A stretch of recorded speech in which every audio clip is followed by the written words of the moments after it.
कि तमाम international companies के सीईओज इंडियन हैं और बड़े बड़े ओहदों पर भी इंडियन ही फाइज हैं। तो आइए जानते हैं इस हवाले से पाकिस्तानी अवाम का क्या कहना है। सर आपका नाम?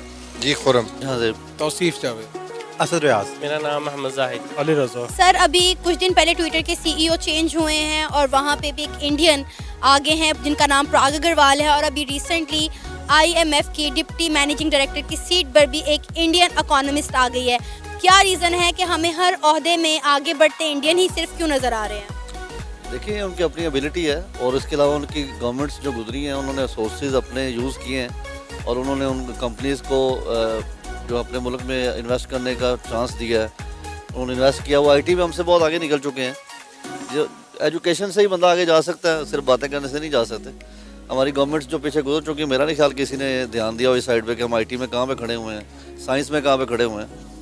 तो आज भी कोई अगर कोई इनोवेशन की बात करता है तो हमारे मुल्क में मसला बन जाता है कि जी ये क्यों इस तरह की बातें कर रहे हैं। तो अगर ये दुनिया के हिसाब से मटेरियलिस्टिक दुनिया है और दुनिया बकदर एफर्ट है, अगर आप एफर्ट करेंगे तो आपको मिल जाएगी, चाहे आप हिंदू हैं या मुसलमान हैं या सिख हैं, सही जो मर्जी। IT को जो प्रमोशन है वो पाकिस्तान से 200 नहीं 2000 टाइम्स ज़्यादा है डेवलप दी हुई।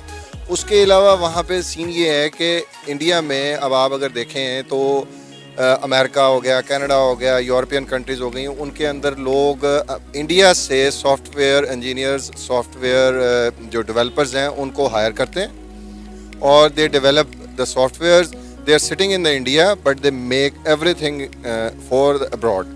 लाइक अब इस वक्त अगर आप देखा जाए तो इसमें कोई डाउट नहीं है कि वहाँ पे इंडिया के इंडियंस आ गए हैं सारी कंपनीज में। पाकिस्तान में अभी तक हमारे यहाँ ठीक है IT को प्रमोट कर रहे हैं, लेकिन जो सबसे लैकिंग आ रही है वो ये आ रही है कि हमारे यहाँ IT के अंदर किसी भी किस्म की डेवलपमेंट नहीं हो रही। किसी किस्म के हम लोग एक लिमिट तक जाकर रुक गए हैं ना। अगर हमारे यहाँ पे IT लेवल की हाई लेवल की यूनिवर्सिटीज़ जैसे इंडिया में बनाई हुई हैं, उनका प्रोफेशन है 90% वहाँ पे लोग जो उनसे हैं वो IT के अंदर हैं। और यही वजह है कि वहाँ जितने भी इस वक्त आप बड़ी कंपनीज में देख रहे हैं तो रिकॉल उनके जो स्किल्स हैं वो 100 times better than Pakistani peoples हैं। सिर्फ और सिर्फ तालीम, और वो हमारे से किसी मामले में भी आगे नहीं है, सिर्फ तालीम के शोबे में वो हमसे आगे हैं। और यही वजह है कि अच्छी पोस्ट सब बड़ी बड़ी जॉब जो भी उन्हीं को मिलती हैं। मैं फ़ॉरेन में रहता हूँ और मैं गल्फ़ कंट्री में रहता हूँ, मैं जॉब उधर करता हूँ। दूर ना जाए, हमारी कंपनी में भी यही है कि जितने बड़ी बड़ी पोस्ट है उन्हीं की हैं। और सिर्फ और सिर्फ तालीम, हम लोगों में तालीम में कमी है, दैट्स वाई, और कोई वजह नहीं है। जैसा कि सर हम IMF के मकरूज़ हैं, हम कर्जा लेते हैं IMF से, और अब वहाँ पर एक इंडियन आके उस सीट पर बड़ा जमान हो गया। क्या लगता है अब हमें कर्जा मिलेगा या नहीं? नहीं, कर्जा मिलेगा। वो प्रोफेशनल लोग होते हैं, उनको इन चीज़ों से गर्ज नहीं होती किस मुल्क की तरफ जा रहा है या क्या नहीं होता। मेरा नहीं ख्याल, उन्होंने अपनी टर्म्स एंड कंडीशन देखनी होती हैं। अगर आप उनको पूरा कर रहे हैं तो वो आपको देंगे कर्जा, और आप कोशिश करें कि कर्जा ऐसा कम ही लिया करें। वो प्रोफेशनल वे से चलेंगे आपके साथ। They don't care about it that you are Pakistani और you are Sri Lankan और you are Bangladeshi, because that is their job। वो उनकी जॉब है, वो do their job। उनको उनकी जो सिस्टम ने बताया हुआ है कि जी इतने इंटरेस्ट रेट पे आपने कर्जा देना है, इस चीज़ को महंगा करवाना है, इस चीज़ को सस्ता करवाना है।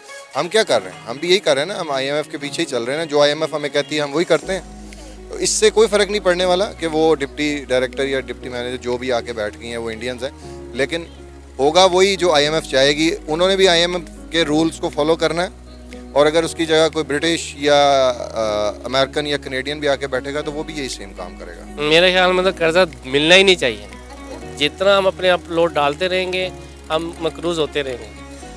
तो यही है कि हमारी इकोनॉमी अच्छी हो, कर्जा मत लें, हम जो दिया है वो ही पहले वापस करें। उसके बाद हमेशा हमने हर चीज़ में इंडिया को अपने से आगे जाते हुए देखा है। हम साए मुल्क होने के नाते हम उनकी तारीफ़ तो कर देते हैं, लेकिन हम इंडिया से कुछ सीखते नहीं हैं। हम आज भी वहीं पे वहीं खड़े हैं और इंडिया कहाँ से कहाँ आगे निकल गया है। क्या रीज़न है इसकी? देखिए, ये तो कलेक्टिव एफर्ट है गवर्नमेंट की और नेशन की मिल के। अगर वहाँ पे अभी बहुत सारे प्रॉब्लम्स हैं, ऐसी बात नहीं है कि, लेकिन कई सेक्टर्स में वो हमसे बहुत आगे हैं। इंडस्ट्री में वो हमसे आगे हैं, IT में हमसे आगे हैं। तो जाहिर है उन्होंने अपनी ये मेडिकल में हमसे आगे हैं। हम बहुत सारे रॉ मटेरियल्स जो हैं उनसे इंपोर्ट करते हैं और अपनी मेडिसिन बनाने के लिए उनसे इंपोर्ट करते हैं।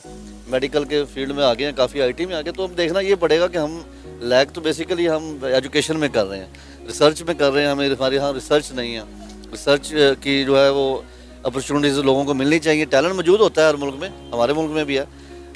इसको एक बड़े पैमाने पे देखना चाहिए और बड़े पैमाने पे एफर्ट होनी चाहिए ताकि मुल्क के जो टैलेंटेड लोग हैं उनको सोर्सेज मिलें, एजुकेशन का स्टैंडर्ड हाई हो और उसके बाद हमारे पास ऐसा टैलेंट ऊपर आए जो कि दुनिया में हम लीड कर सकें। अदरवाइज़ तो हम ये दाल रोटी के चक्कर में ही रहेंगे मेरा ख्याल है। देखें, रीज़न तो बहुत बड़ी है, वो आपको भी पता है और मुझे भी बहुत अच्छी तरह पता है कि हमारा एक एक बाल जो है ना वो कर्जे में डूबा हुआ है। ठीक है, देखें हमारी गवर्नमेंट जब तक लॉ एंड ऑर्डर नहीं ठीक करेगी, जो सबसे बड़ा इशू है हमारे मुल्क का वो लॉ एंड ऑर्डर का है। हमारे मुल्क का लॉ एंड ऑर्डर ठीक नहीं है। लॉ एंड ऑर्डर ठीक हो जाएगा, हमारा लॉ एंड ऑर्डर ठीक हो गया तो हमारी इकॉनमी, सेकेंडली जो हमारे यहाँ पे महंगाई आ रही है वो सिर्फ इसी वजह से आ रही है ना कि हम लोग IMF से कर्जा ले रहे हैं और उनके रूल्स एंड रेगुलेशंस पे चल रहे हैं। हमें बेसिक ये करनी पड़ेगी कि हमें अपने जो पाकिस्तानी रुपी है उसकी वैल्यू को बढ़ाना पड़ेगा। देखें, ये महंगाई जोन सी है ना, मेरे एक दोस्त हैं वो कनाडा में होते हैं, लेकिन वो भी यही कहते हैं कि ये महंगाई हम नहीं कर रहे, ये महंगाई हमारी इस वजह से हो रही है कि हमारे रुपए की वैल्यू डाउन हो रही है और डॉलर की वैल्यू बढ़ रही है। तो हमारी गवर्नमेंट को ये चाहिए, सजेशन मेरी ये है कि वो लोगों के लिए नई से नई अपॉर्चुनिटीज़ पैदा करें। जिस तरह मैंने आपको पहले कहा, इंस्टीट्यूट बनाएं, लोगों को रोज़गार के मुहैया करें, गरीबों को कम करें और मकसद कहने का है कि एजुकेटेड लोग ऊपर लेके आएँ और ये जो सिफारशी सिस्टम हमारे मुल्क में चल रहा है इसको बंद करें। क्या वजह है कि पाकिस्तानी हमें ऐसे ओहदों पर नज़र क्यों नहीं आती? पाकिस्तानी मेहनती थोड़े कम हैं, बाकी हैं कि कुछ है भी सही। जैसे मैंने देखा था KFC का मालिक पाकिस्तानी बना है, तो कुछ है भी सही, लेकिन यह है कि एक तो पाकिस्तान की मार्केट कम है, पाकिस्तान से लोग कम है और बाकी ये है कि पाकिस्तान थोड़ा एजुकेशन सिस्टम थोड़ा काफ़ी पीछे है हम दूसरों से, यूरोप से, इंग्लैंड से, इंडिया से हम पीछे हमारा एजुकेशन सिस्टम काफ़ी। एजुकेशन सिस्टम की बात की, नो डाउट एजुकेशन सिस्टम में हम लोग बहुत पीछे हैं। हमारे यहाँ जो सरकारी स्कूल हैं वहाँ की जैसी पढ़ाइयाँ हैं, इवन के गवर्नमेंट कॉलेजेस की जैसी पढ़ाइयाँ हैं, हमसे पूरी तरह वाकिफ़ हैं।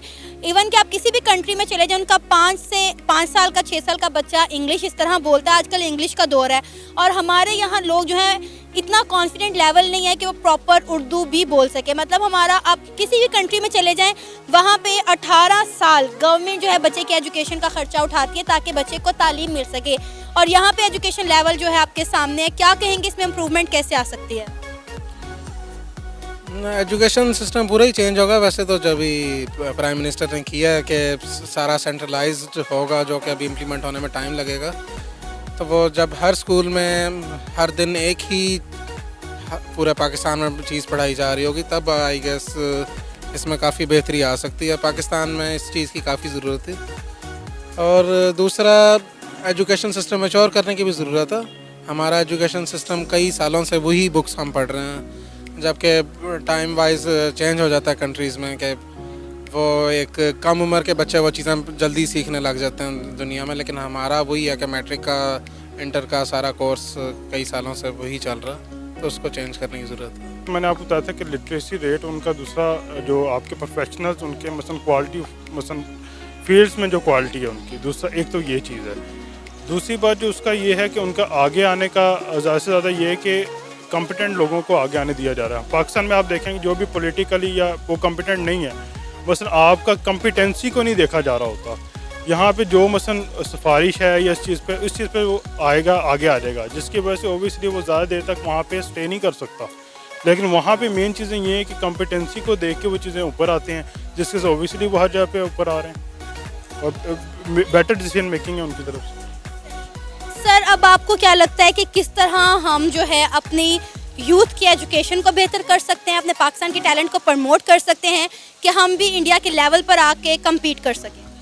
हमारे लिए सबसे पहले ये है कि एक ही सूरत में हम लोग ऊपर आ सकते हैं, वो ये है कि आप कॉम्पिटेंट जो पर्सन है उनको में से एक प्रॉपर इनका चैनल होना चाहिए जिसके थ्रू मसलन हर पोजीशन, हर अवार्ड की जाए। जब तक आप कॉम्पिटेंसी को और मसलन नहीं लेके आएंगे ऊपर, और ये जो आपका सिफारिश का कल्चर है इसको ख़त्म नहीं करेंगे, तब तक आप कभी भी आगे नहीं बढ़ सकते। और एजुकेशन आपकी सबसे फर्स्ट उसकी प्रायोरिटी है। ये था मेरा आज का प्रोग्राम। आपने जानी पाकिस्तानी अवाम की राय। आपकी क्या राय है इसके बारे में, आप बता सकते